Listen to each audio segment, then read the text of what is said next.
Okay, so good morning and afternoon, everyone. So we're going to get this started. I'm going to count 1, 2, 3 for the live stream, and so 3, 2, 1, and yeah.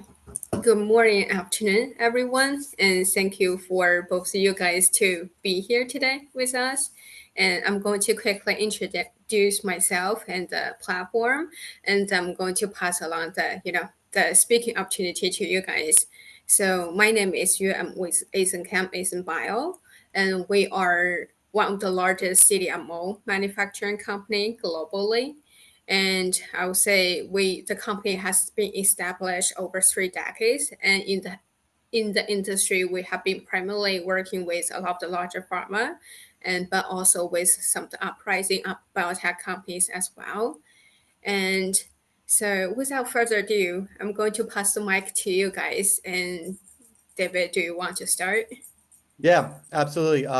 Yeah, thank you so much, you, for this opportunity to share our experiences about GenKardia and cardiovascular drug development.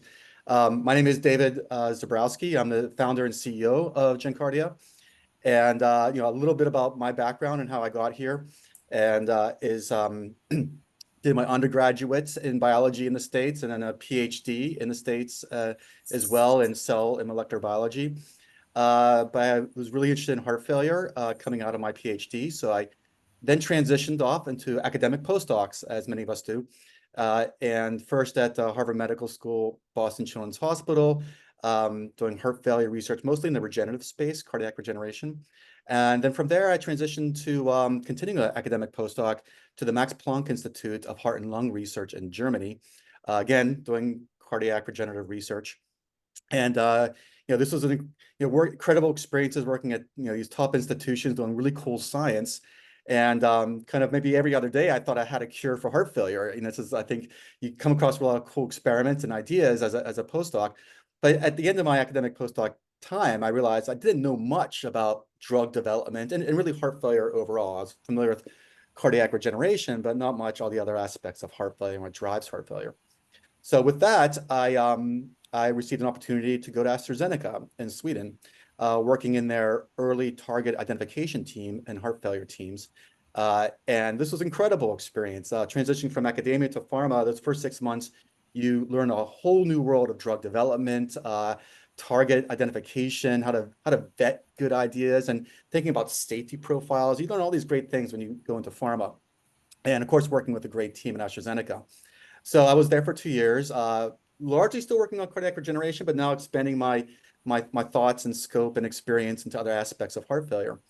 And then from there, I went off to Novo Nordisk in Denmark, where I was one of 3 people that launched and initiated their heart failure team in Denmark. And this was great too. So now you're part of the leadership team, and you're sitting on the other side of the bench. You're looking at other people's ideas and licensing opportunities, and getting a much greater perspective of opportunities and what's out there for for treatments for heart failure, potential treatments for heart failure. So this was really great. But at the same time, I was really interested in starting my own company. This was always kind of, I think anyone who's a scientist is a little bit entrepreneurial. It's somewhere in their bones. And so, but it's really hard to start a company if you're in a company like a big pharma company. So I had this kind of fortuitous opportunity to go off to Hong Kong at the Chinese University of Hong Kong Medical School, where I was a professor. And there I could do my basic research, my translational research, and start thinking about applying my great lessons from Harvard and Max Planck, along with my great lessons of AstraZeneca and Novo, to what were some good targets for heart failure. And those were the seeds of GenKardia. And then in 2022, I returned to the States to launch GenKardia. And so for the past about 1.5 to 2 years, we've been working on building our team, getting great co-pilots and advisors on board, pushing forward our IP, and then fundraising. So yeah, that's my story in a nutshell. From there, I'll hand it over to Richard, who came on board GenKardia about quite early, I think, in our story, about a 1.5 years ago. But Richard, I hand it to you. You're great. Thank you, David. Good morning, good afternoon, everyone. My name is Nkulikiyinka. I'm calling in from Berlin, Germany. So you can see we're already spanning half the globe.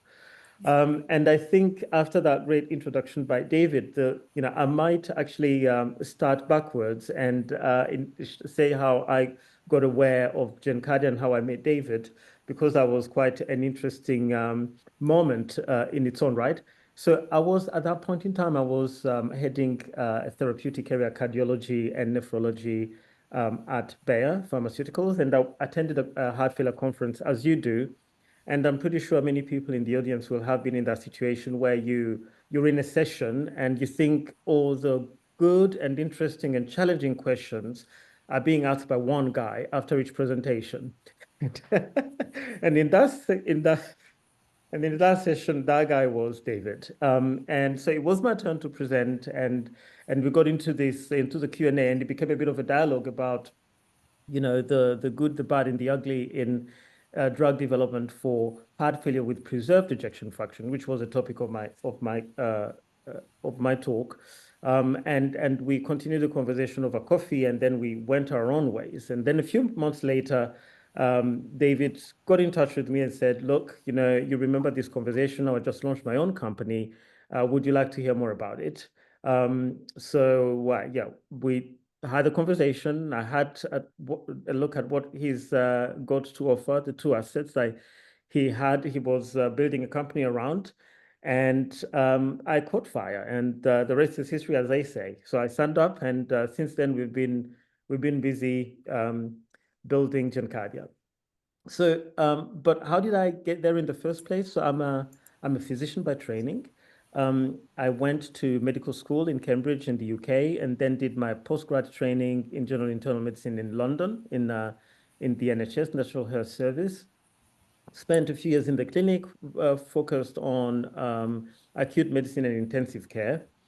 And I really enjoyed my job. And I still think there is a lot to be said about the satisfying, very personal touch that practical medicine has when you're helping people one at a time, but in a very, very personal manner. But at some point, I did find myself thinking, what must it be? How amazing must it be to be the person who has actually developed the drugs we're using in the clinic and helping, thousands of patients around the globe. And that's how I got interested in drug development and pharmaceutical medicine. So I transitioned to Bayer and took up a job there, mainly because really driven by curiosity to see if I can learn a little bit more about clinical research and drug development. And full disclosure, I did not really anticipate that I would stay. I thought I'll probably learn the ropes and get involved in some interesting projects and then probably find my way back to the clinic. But I found myself very much enjoying it. And as David already mentioned, one of the real advantages of working in a large pharmaceutical company is the exposure you get to many very smart people, high-resourced environments, and very scientifically minded and driven structures that really help you to learn very fast and very broadly. So I enjoyed that a lot, and spent 15 years at Bayer working in R&D in positions of increasing responsibility. I spent most of that time, the second part of my tenure, basically the second half of my tenure in cardiovascular medicine, where I had the opportunity to build our therapeutic area cardiology and nephrology in late development from the ground up. So we had a couple of assets coming out of mid-stage development needing phase 3 trials, one for heart failure and one for chronic kidney disease. And I helped to build a team, oversee the conduct of the phase 3 trials, as well as then helping to grow the emerging pipeline that we had in cardiorenal. So those were really instructive, very interesting years, very a very diverse type of job, going from running very large teams to thinking about the strategy for the future, what are the unmet needs that we still have to address? How do we get there? Who do we collaborate with internally, externally to get that done? As well as being responsible for the scientific and clinical aspects of all these programs that we were running and helping them go from the preclinical through the translational to the late phase stage and reach the patients. So I was very lucky to see through two programs through FDA approvals, one for chronic heart failure and one for chronic kidney disease. And then the time point came where I also started thinking, well, what else could I do with the skills that I've learned, and especially with the passion that I was really developing at that point quite strongly for cardiovascular medicine. And I had an attraction to actually going to where the stories start and join biotech to potentially be part of an entrepreneurial type of approach to bringing absolutely innovative therapies to patients. And this is why I was very excited when I actually had the opportunity to look at David's assets in GenKardia. And here we are. I'm very much enjoying building a company from scratch and taking a very fresh look and very close look at the basic science all the way to how do we create a clinical line of sight to reach the patients at some point in the future. So that's me. Back to you. Awesome. And thank you guys for the, very interesting journey sharing. And so, I mean, like moving forward, we can just dive deeper into the story about GenKardia and what's the approach there and what's the uniqueness there. So I'm going to share my screen and we'll let you guys dive into the details along the line. Yeah, and I'll say, so as we, and you can show the slides now. Whenever we started GenKardia, one of the things is really understanding the unmet need, and we have our assets, and everything kind of gets built together. Assets, validation, good targets, but also unmet need, and what are the best programs to move forward on. So with this, I'll let Richard start off talking about heart failure and unmet need, and then I'll move in with kind of our science and how we're thinking about moving forward on that. So, Richard, Great. I hand it over to you. Yeah, thank you. So you can go to the next slide. I mean, you have now already heard in the introductions many, heart failure mentioned many times, and you might be thinking, if you are not a cardiovascular expert or a heart failure expert, you might be thinking, why is that such a major problem? I mean, the name says it all. I think everyone appreciates that heart failure has to be a bad thing for you, because we all need a heart, a healthy and functioning heart. But let me just very quickly run you through why we are actually looking at a very significant global health challenge. So first of all, heart failure is quite common and is increasing in prevalence.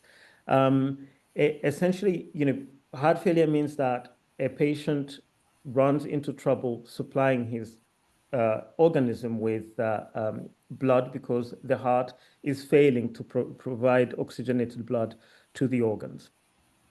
So that tends to be a terminal complication of many things that affect the cardiovascular system, like hypertension, ischemic heart disease. People who have had myocarditis can run into heart failure as a terminal complication that will eventually lead to their demise. So all those things have been steadily increasing, and alongside with the aging population, this has led to a very significant prevalence of heart failure. So we're talking about 7 million people in the US alone, and an estimated 64 million people worldwide right now that have chronic heart failure. And the lifetime risk, and this is what usually gets people listening up, is really 1 in 4 in the US. And the rest of the Western world is not far behind. It's probably about 1 in 5, meaning that at some point in our life, we will all know someone who actually is suffering from heart failure. So that's one aspect. The second thing is just to get rid of one common misconception. Yes, heart failure is associated with increasing age, and with the aging population, we're seeing more heart failure in the population, but it's not a disease of the elderly only. It is, in fact, affecting up to 2% Americans. So think about it again. That's a pretty high prevalence of people between 40 and 59 years of age. These are people in their prime, raising families, in jobs, and they are faced with the diagnosis of heart failure. It also occurs in children and young adults, and this is usually due to different types of cardiomyopathies. We will be coming back to that in a couple of slides. And sadly, after the pandemic of COVID, where we know a lot of people were affected by cardiomyopathies related to COVID, we are probably going to be seeing, again, another increase in prevalence in the younger age groups as well.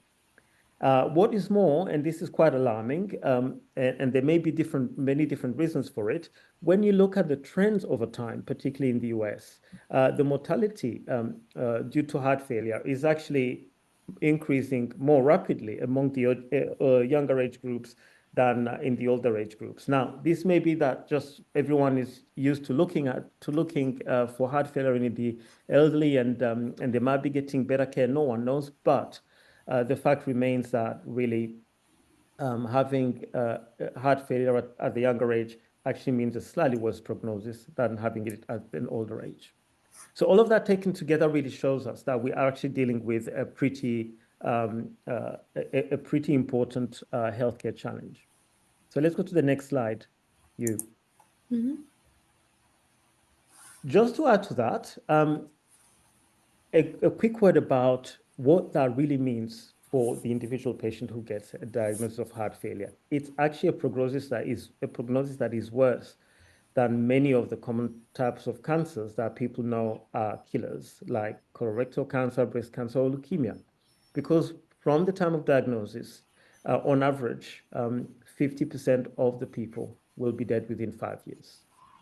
So that's really a bleak prognosis. In addition to that, once you have the diagnosis, you tend to have a pretty poor quality of life. People get hospitalized quite frequently, up to 3 times a year on average, because of decompensations and other related complications. And right now, although we're making a lot of progress, we still have not found any cure for heart failure except for heart transplant, which is, of course, difficult, complex, and really reserved for a few selected cases. And that results, of course, in quite significant burden, both in terms of social burden. People have to be taken care of by the families and loved ones and by the healthcare system. And of course, that also translates into quite significant costs to the healthcare system, but also indirect costs to the labor market and to the social systems. So again, you can see that this is a problem that really needs to be addressed quickly and with good or better solutions than what we have currently available. So on the next slide, let me just take a couple of steps back and really go to what it is that we're talking about and how we can address this. So, of course, the audience will be familiar with the heart being a pump. It's a pump whose primary job is to pump oxygenated blood through the body and make sure that it circulates and supplies all the organs so that they can function properly. So heart failure occurs when the function of that pump is impaired and the pump does not manage to supply the body with adequate blood supply. But how does this happen? To understand that, you have to remember that the heart there are two parts to the heart pumping cycle. There's a diastole where the heart is relaxing in order to fill with blood that is then going to be expelled during systole, where the heart contracts and expels the blood into the vessels. Both parts of the equations are equally important, because if your cardiac muscle is failing to pump with enough contractile force, you will not be able to generate enough flow and systemic pressure to supply the organs. But equally, if it's not relaxing sufficiently during diastole to refill with blood, you are going to get into issues of not having adequate volumes available for expulsion during systole, as well as having disturbed pressures within the cardiovascular systems. So when you have poor contraction, you get this systolic dysfunction, and this is usually simplistically resulting in heart failure with reduced ejection fraction. And this is the type of heart failure that is affecting approximately half of the patients with heart failure, and does have an established standard of care that's been around for already a few decades and continues to improve. But despite there being at least 5 classes of therapies that are already approved for this type of heart failure, we're still seeing that patients still have, a large number of patients on those therapies still have the compensations, they continue to deteriorate towards terminal heart failure, and the prognosis, though improving, continues to be as bleak as I have shown at the beginning. On the other hand, if you have diastolic dysfunction, poor relaxation of the cardiac muscle, then this tends to be associated with heart failure with preserved ejection fraction or with mildly reduced ejection fraction. Now, the experts in the audience might be thinking, well, the story is a bit more complex than that, and that's true, because we do know that HFpEF and HFmrEF are also associated with quite a number of systemic manifestations, like chronic inflammatory changes in the microvasculature, that might indeed be playing a role in the outcomes and in the dysfunction that we're observing in these patients. But nonetheless, it has been now clearly established that what is a hallmark of all these patients on examination is that they have characteristic remodeling changes at the level of the heart and the myocardium that really indicate that this is also primarily a pathology that is associated with myocardial dysfunction. So these patients currently have very limited treatment options. A couple of new classes, SGLT2 inhibitors, have emerged recently, and there are brand new data from the mineralocorticoid receptor antagonist finerenone recently announced this year, also showing very clear clinical benefits in this patient population. And hopefully that will be approved in the next couple of years, I would expect, by the FDA and the EMA to reach the patients for that indication. But beyond that, we're still waiting to get new therapies. It is quite possible that we might see other things like GLP-1 agonist also entering this space, because the clinical data are looking pretty good. But what we have observed again with all these therapies is that despite improving quality of life, despite reducing hospitalizations, generally they have pretty modest, if at all, effects on cardiovascular mortality. And again, that's something that is telling us that there is still a therapeutic challenge that we have not been able to address, because all the therapies we have are probably addressing upstream and downstream effects of a dysfunctional myocardium, but not directly the dysfunction at the myocardial level. And this is where we think we have an opportunity to change the landscape. And then finally, quickly, a mention on the next slide, a quick mention about cardiomyopathies. This is another area that we think GenKardia can contribute to improving outcomes. There is essentially no standard of care for most types of cardiomyopathies, particularly, whether we talk about dilated cardiomyopathy or the types of cardiomyopathies that result in a restrictive phenotype. And so there is a dire unmet need. Here, the landscape is a lot more complex, because what they share is that they are generally rare, but the manifestations range from, pretty severe manifestations like restrictive, inborn restrictive cardiomyopathy that you can see at the top of this slide, where babies already have pretty florid myocardial dysfunction in infancy and usually die at very young age, 70% of them by the age of 5. And there is absolutely nothing to help these babies apart from transplant, which is, of course, at that age, a pretty big challenge. At the other end of the spectrum, we have some cardiomyopathies that manifest only in adulthood, sometimes with symptoms and restricted functional capacity, but also quite often with sudden cardiac death. And again, these are things that could be prevented if identified early and addressed with bespoke, targeted therapies that restore cardiac elasticity, optimize cardiac energetics, and also improve function and survival. And that's exactly what we're working on, as David is going to be telling you on the next few slides. Yep. Thank you, Richard. Yes, we can move to the next slide. So with all this in mind, our basic mission statement here is that with GenKardia is that, obviously transform the lives of patients that have both acquired or congenital genetic forms of heart failure. And really what we're trying to do is get that heart back to a normalized function. So not so much focusing on peripheral upstream or down effects, but targeting the heart, as Richard alluded to earlier. And our current strategy to achieve this is, taking known genetic tools such as oligonucleotide inhibitors, which we'll be speaking of, and then use these tools through identifying great gene targets to affect maladaptive or age-related processes in the heart that lead to heart failure. And eventually, we're also looking at other vital organs and other diseases, indications, but we're focusing on the heart first. And with this, GenKardia was founded in 2022. Next slide.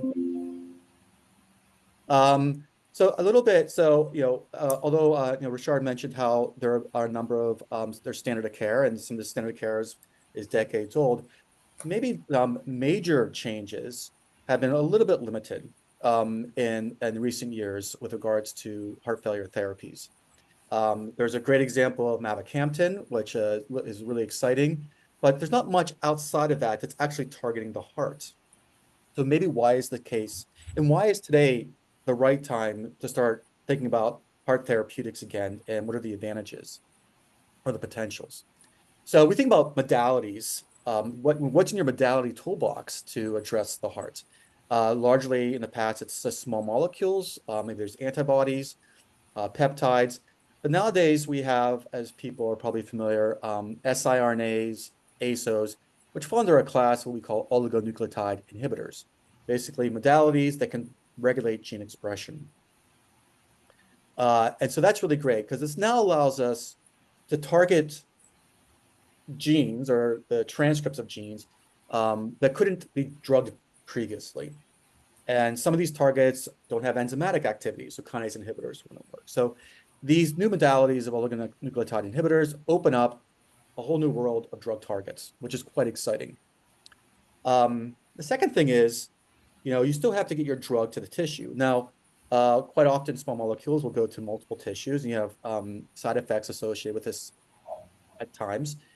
Oligonucleotide inhibitors, you can get them to be a little bit more tissue specific. Now, it's most well known in the liver, and the first generation of kind of oligonucleotide inhibitors have all popped up with liver targets, with what we call GalNAc conjugates, which have really great delivery to the liver and really low delivery to other tissues.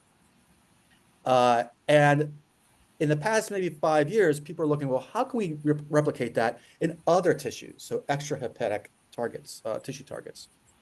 And there's a lot of work around this, but nowadays we're kind of have first generation of cardiotropic conjugates that can get the oligonucleotide inhibitor to high enough levels in the heart that you can get reduced gene expression, hit that target to the point where you can modify disease progression. So we're not kind of that first generation these past couple of years of being able to do this. So that's super exciting. So we have a new modality of drugs, these are nucleotide inhibitors, and a new way of getting them to the heart to modify disease progression.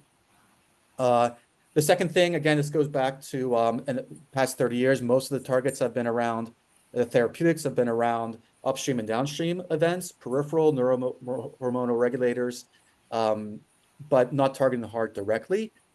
But the idea now of targeting the heart directly is gaining a lot more traction, and in part because of these new modalities. So you have major pharmas who are all now developing programs around cardiac-specific targets, which is really exciting. And the third thing that's changed all this is, of course, we know a lot more about the heart and the cardiomyocyte, the contractile cell of the heart, and its role in disease progression. And I like to use the kind of analogy where, maybe 30 years ago, when you were treating cancer and someone came in with a tumor, the idea was to just shrink the tumor by, say, radiation therapy. But nowadays, you treat that tumor much more succinctly with targeting the broken gene or the overexpressed signaling pathway. And so it's a much more targeted approach to treating cancer. And we can kind of think about heart failure entering that new world of how we treat the disease. Whereas before, it was just about pump function. What can you do? And that's why a lot of the targets are upstream and downstream of the heart, just getting the heart to work better or unload the amount of work that the heart has to do because it's already a weak pump. Whereas nowadays, we understand a lot of the genes that might be broken or a lot of the signaling pathways that might be maladaptive, active in the wrong sense. And now you can take a kind of a precision approach to treating heart failure. So these are the big changes that have happened over the past 30 years, and certainly over the past 5-10 years. Next slide, please. So for GenKardia, as we were thinking about, what do we want to focus on? We came up with 2 programs that are targeting key aspects of cardiovascular or heart failure. And so we'll go through kind of high level what these are. But the point I want to make here is that these are both oligonucleotide inhibitors, and they are targeting what we currently believe to be major contributions or dysfunctions in cardiac function. So next slide, please. Our first program. So Rashard talked quite a bit about HFpEF, heart failure with preserved ejection fraction, where diastolic dysfunction is a significant component to that, and we believe driving the illness in these patients. And basically, this was the heart can't relax properly, so it doesn't fill with blood. So even when it does contract, not enough blood goes to the rest of the body. So there are no therapies currently approved that allow the heart to relax or promote cardiac relaxation, and that affects patient outcomes. So we're thinking about this relaxation problem. And so we have developed a therapy that will allow the heart to relax, fill with blood. So when it contracts, enough blood goes to the body. And this, we think, affects around 3 million people in America. And it will be differentiated. Some people with diastolic dysfunction, it's worse than others. And so, we'll identify which patients are most likely to benefit from this type of treatment. But it's not just the patients with acquired heart failure, which is what you see with HFpEF. When we talk about cardiomyopathies and these children with restrictive cardiomyopathy, that's their major problem. Their heart does not relax. There's no really other issue with the patients. They're not diabetic. They're not smokers. They're not old, obviously. And so their dysfunction is a cardiac specific. Their dysfunction is a cardiac specific problem. So, these types of therapies would potentially work really well for patients that are born with diseases causing restrictive cardiomyopathy. And if not a lifelong treatment, certainly a treatment that gives them a bridge to transplant, allows them to age to 4 or 5 years old to the point where they are more likely to receive a transplant. So this is one of our programs targeting the world of diastolic dysfunction. Next slide, please. The other thing that is, we know more now about what drives heart failure than we did 30 years ago. one of the big things we've recognized in the past maybe 10 years is cardiac metabolism might be a significant or is a significant contributing factor to cardiac dysfunction. So for a long time, we've known that the heart likes to use what's called fatty acids to generate ATP, the fuel of the cell. And you can imagine fatty acids are like gasoline or jet engine fuel. They're high energy fuel, and then you can make a lot of ATP. And this allows the heart to do all the functions it needs to do. But we've known for a long time that under cardiac stress or cardiac disease, even genetic disease, the heart undergoes something called metabolic remodeling. And that basically means it stops using these fatty acids, stops using this gasoline or jet engine fuel to make energy, and it switches to something called glycolysis. And it does so maladaptively, all right?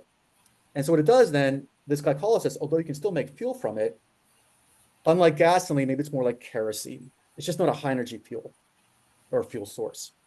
And so the heart has less energy to function, contract, relax, but even with its cells, calcium homeostasis, all the things that a cell needs to do to survive require ATP. And so this has been well known for a long time, but how now we're thinking about actually if you target it and you can address this, this would affect maybe almost everyone with heart failure. We see this in animal models, various animal models that have heart failure. These are experimentally induced. There's this metabolic remodeling. You see this in genetic models of animals. They undergo metabolic remodeling. And we see this now in humans as well, in various forms of heart failure. So this is actually a major theme, and I think from a lot of companies and a lot of pharma, biotechs, about how can we address this. And so GenKardia's approach is that we want to get back to using fatty acids, gasoline as the fuel source. And so we have a program with a really great target around this as well. So this also addresses both the systolic problems of the heart, which we associate with HFrEF, and the diastole or diastolic problems with the heart, which we see in HFpEF. So it actually addresses almost everyone with heart failure. Next slide, please.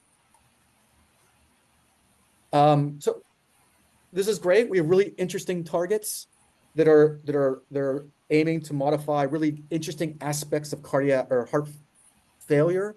And we think this is going to have really incredible outcomes for patients.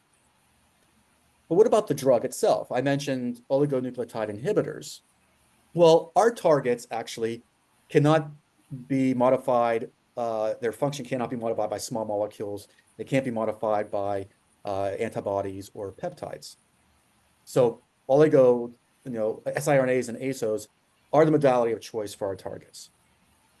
And as I mentioned, ASOs and siRNAs, these oligonucleotide inhibitors, are well known for liver targets. And there's been a lot of success around that. And largely because they can use these GalNAc conjugates, which deliver to the liver. And as I mentioned, we're in that first generation now of delivering to the heart with cardiotropic conjugates. Now, these conjugates come in two flavors currently. One is kind of monoclonal antibodies that are targeting a receptor on the cardiomyocyte.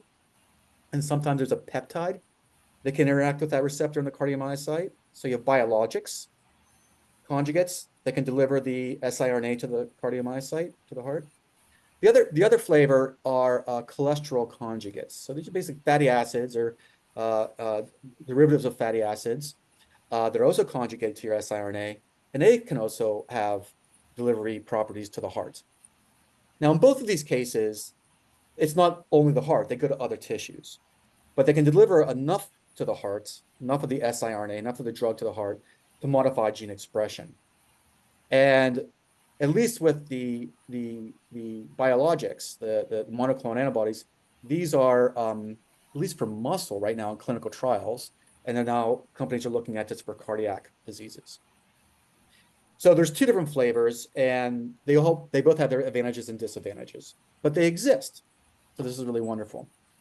And lastly, just to show you that the trend of that this is not just purely academic, this kind of strategy and these ideas and the potential is, we do have evidence of clinical positive clinical outcomes with just say oligonucleotide inhibitors. So Cardior is a German biotech that was recently acquired by Novo Nordisk. They were using an ASO, didn't have a conjugate, but it still shows using oligonucleotide inhibitors to modify gene expression in the heart to change disease progression. There are companies like Avidity and Dyne that are using monoclonal antibodies and peptides, and they're moving into the cardiac space, and as well as Ionis that's works traditionally with ASOs and siRNAs now, and they're also moving into this cardiac space. So there's a shift now. We're on that kind of up curve of we can now hit cardiac targets. What are the great targets, and what can we do to push these programs forward? So GenKardia is not alone in this. We're part of a larger trend. Thank you. Next slide. So where are we, GenKardia, in this? So I talk about high level. We have the right disease modifications. Diastolic dysfunction and metabolic remodeling. We have really great targets, which we haven't gone into, but it's important to have good targets with great safety profiles, in particular. Modality. We have our targets are only susceptible to oligonucleotide inhibitors, but it's wonderful that we have these other oligonucleotide inhibitors because now we can hit these targets. And then, of course, we have our data that supports our programs. So we're on our first stages of validating our targets and therapeutic potential in small animal models. So we're in the very beginnings of this, but it's an exciting time to do heart research. Just to point that out. Next slide, please. Oh, and that's it. So I think I hope that gives you a nice overview of kind of unmet need in heart failure, the opportunities, why nowadays maybe where not much has happened, at least from a very inventive standpoint of new modalities. Now we have tools that allow us to drug targets that were previously undruggable, which is quite exciting. And we see that this is actually showing some success from both a financial standpoint with companies exiting like Cardior, but also big pharma collaborating with small biotechs or large biotechs to identify new cardiac targets, particularly with oligonucleotide inhibitors. So yeah, that's a little bit about where we are in our journey. Awesome. Wait, I think we actually got one question already through that. Oh, yeah, it's fantastic. I think someone asked, if you relax the heart, how will you ensure that it still contracts appropriately once filled? Right. So I mean, so a lot of approaches to relaxing the heart. There's a safety issue that if you relax the heart too much, you get something called cardiac dilation, and this is obviously quite bad. So whenever you are choosing your targets, you want to choose targets that don't over relax the heart, where you get to the point of dilation. And as far as contraction, that also depends on the type of target you're using. So to answer your question, obviously we didn't talk about our targets here. These are great questions, and safety profiles are quite important.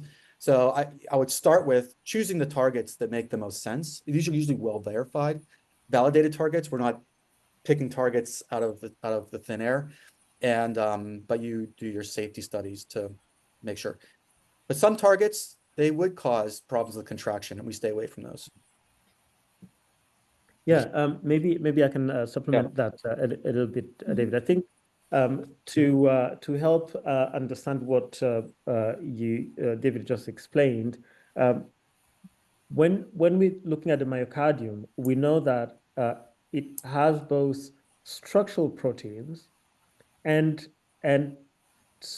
contractile proteins. So proteins are more there basically as part of the machinery, that the moving part of the machinery that is then very important for the contraction, whereas the structural proteins are important for both, but in particular for relaxation. And a lot of the problems that happen with the relaxation are usually often related to structural proteins that basically lose their ability, their elasticity, and therefore you can still have the functional contractile proteins trying to do their job, but against a very stiff structural heart. So you still have, if you do it smartly and if you select the right targets, as David just explained, you can basically affect the parts that are causing a lot of stiffness without really affecting the parts that are still responsible for the contraction. And that's exactly what we're trying to do. Absolutely. Awesome. And we also got another question and saying, have you guys considered AAV delivery? And also, what's next for GenKardia and what do you need in terms of in current stage? So I can comment a little bit on AAV delivery. So AAV delivery, so cardiotropic AAVs is you're seeing this a lot more often to deliver therapies to the heart. And these are usually kind of gene therapies that correct a broken gene. So you want to overexpress a protein, overexpress something that's been mutated, but overexpress the normal version of a protein or a gene. When you want to knock down a gene, so if you're using siRNAs or ASOs, it's just better to go with cardiotropic conjugates. Now, some of the advantages are, well, AAVs actually are difficult to make in bulk. So AAV therapies, you need a lot of virus to deliver to the heart, and this might be okay if you have a orphan disease population of 10,000, 20,000 patients. But when you're dealing with millions of patients that are going to be taking your therapy, this creates scalable issues with AAVs. So that's just one thing, just the mechanics and bioreactors of making pure AAVs and packaging and these things. It's still a great concept and idea, but there are manufacturing issues there. There maybe scalability is still an issue. Second thing, it's more expensive. A conjugate's gonna be a lot cheaper than making, the work that goes into an AAV. So there's a cost issue there as well. And it's not necessarily that the AAVs will be better than the conjugates when it comes to delivery. So that's the other thing. Third thing is AAVs, you have to you have a problem with immune reactions. So I think I want to say historically, but AAVs they elicit an immune response. So a lot of the idea is you only have one shot. You deliver that AAV and it delivers the correct version of a gene, and that's it. You can't redose the AAVs. Now, fortunately, as it turns out, quite surprisingly, that when you overexpress these genes with the AAVs, that you only need one dose, and that's quite impressive. But there are problems with multiple dosing. Even though some companies will say if you dose AAVs at a low amount, that you don't get a severe immune reaction. And the patients also can be on immunosuppressive therapies doing AAVs. But that's this thing about dosing. And with oligonucleotides, if you want to turn off a gene, you have to do it more than once. So whereas the AAV might deliver a gene that just expresses for the lifetime of that individual or years, no one quite knows how long the duration will be. The siRNAs or the ACEs aren't expected to last that long. So even if an siRNA, you only dose once every 6 months, you still have to do multiple doses, regardless of the delivery vehicle. And that's a problem if you're using AAVs as a delivery vehicle, like a conjugate therapeutic to the heart. But that's my general feeling and the strategies on that. Richard, do you have any other input on that, or? No, I think that answers it very nicely. But there was a second part to the question, which is where are we with GenKardia and what do we want?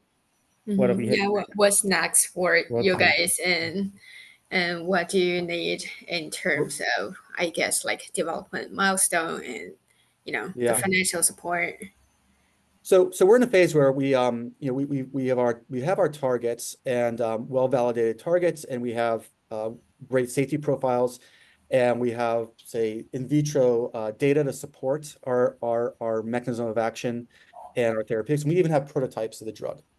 When I say prototypes, you have your lead siRNA that has the lead target sequence in that messenger RNA. And so we have all the beginnings of this great drugs. The next steps for this are to optimize. You want to make your final drug product. So that's chemical optimization of your siRNAs that improve their efficiency of knockdown, maybe improve their stability because they're delivered sub-Q or IV, depending on the conjugate. So there's some chemical modifications. And then there's a variety of in vivo experiments in small animals that we'll do just to validate everything we've done so far. And also this works in line with our clinical line of sight, aligning the right preclinical animal models with the patient populations that we think our therapeutics will be most useful for, or to maybe eliminate some patient populations based on our preclinical models. That's kind of where we are now. Very first phase of proof of concept. Rashard, do you want to add to this? Yeah, I think that answers it pretty comprehensively. Yeah, we're hoping that in maximum 18 months to 2 years from now, we will have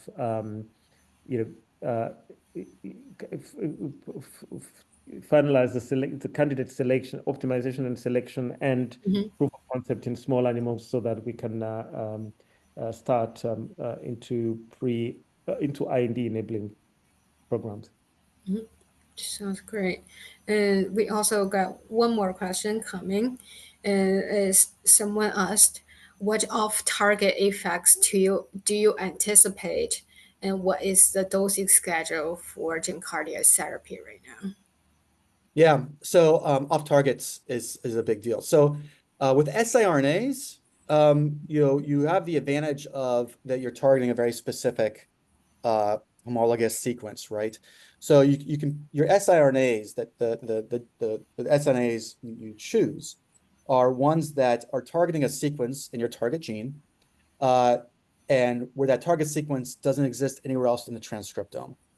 So that's one way of just dealing with safety and off target. You're picking a very unique sequence where hybridization, and with siRNAs, hybridization has to be close to 100% to knock down a gene.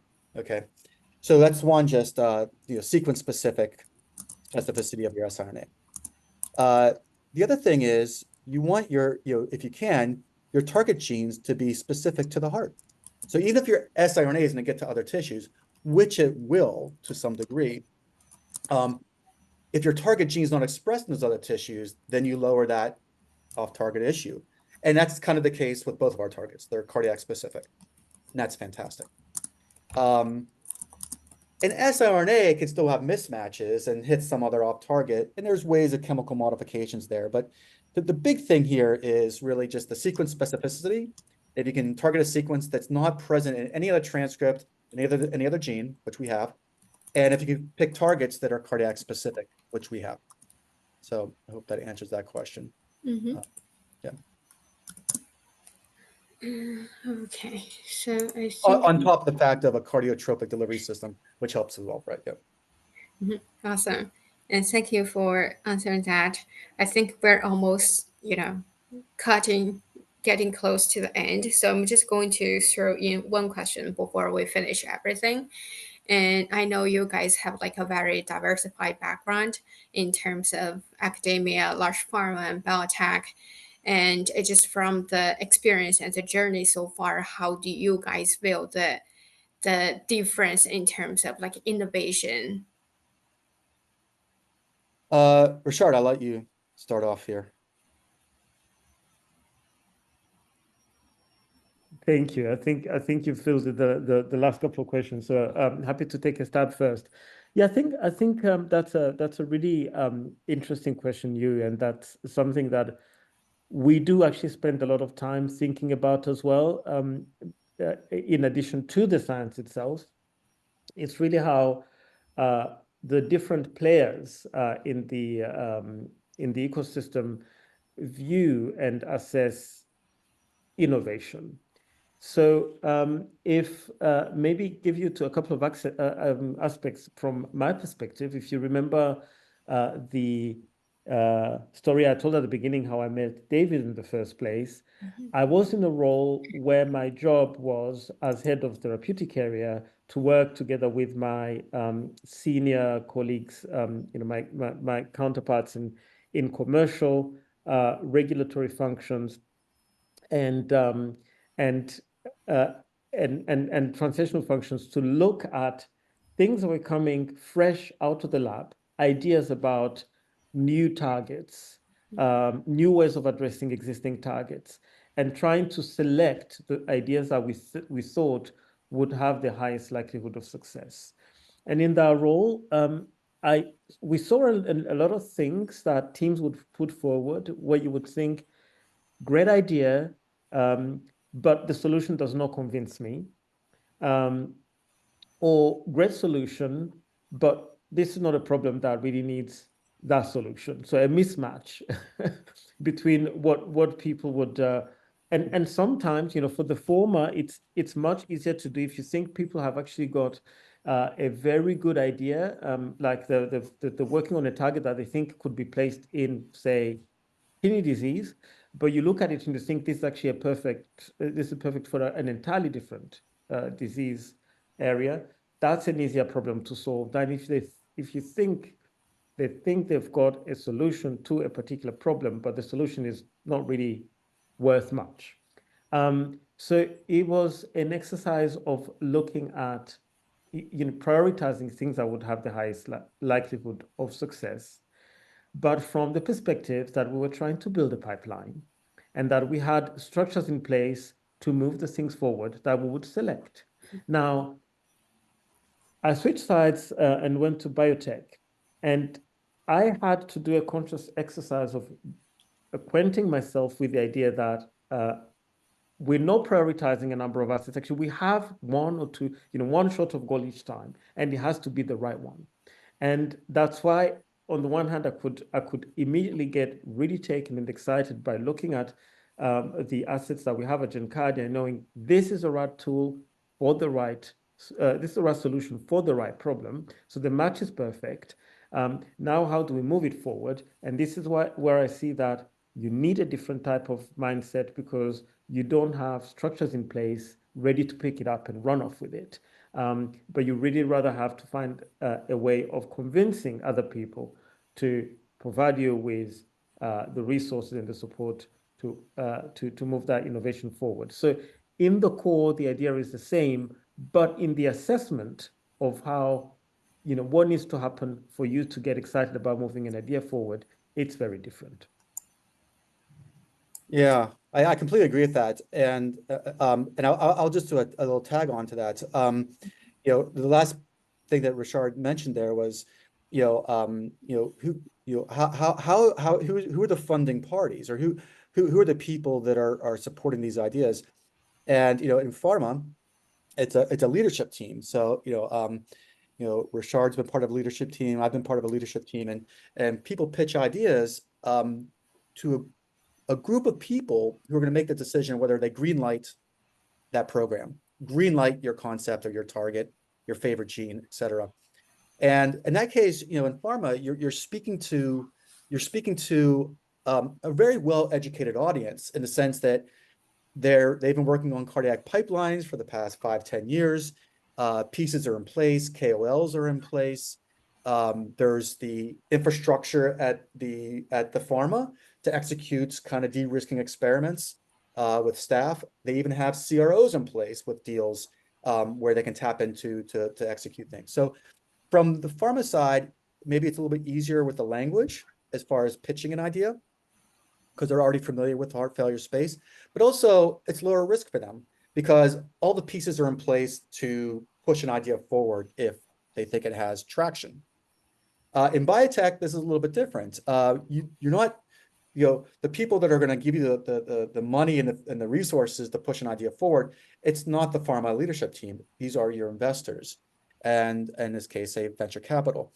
And certainly, venture capital is very familiar with company building and how to be successful there.